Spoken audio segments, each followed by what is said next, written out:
الفريق ماشيه بشكل كويس.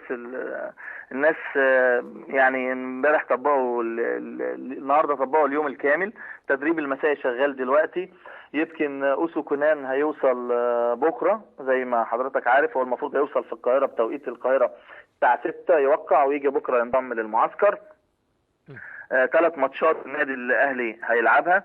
هيلعب الماتش الاول قدام فريق انطاليا السكند، الفريق الثاني لانطاليا. الماتش الثاني هيلعبه قدام فريق ايران الروسي.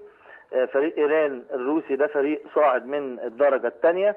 الماتش الثالث هيلعبه قدام الوحده السعودي. والماتشات بالترتيب ايام 20 و24 و27.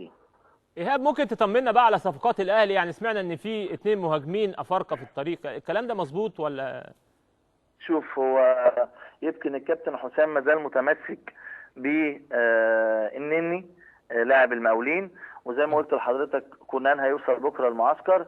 لكن انا بقول لحضرتك خلال ساعات في مدافع قوي في الدوري المصري هينضم للنادي الاهلي. ايهاب، سمعنا امبارح اخبار ان في ازمه ماليه للاعبين، كانوا عايزين يعني يحلوا موضوع الفلوس قبل ما يسافروا. ايه الوضع عندك؟ طبعا في ازمه ماليه موجوده. اللعيبه طبعا في مستحقات، لكن اللعيبه كانوا بيتكلموا في حاجه تانية بعيدا عن الازمه الماليه.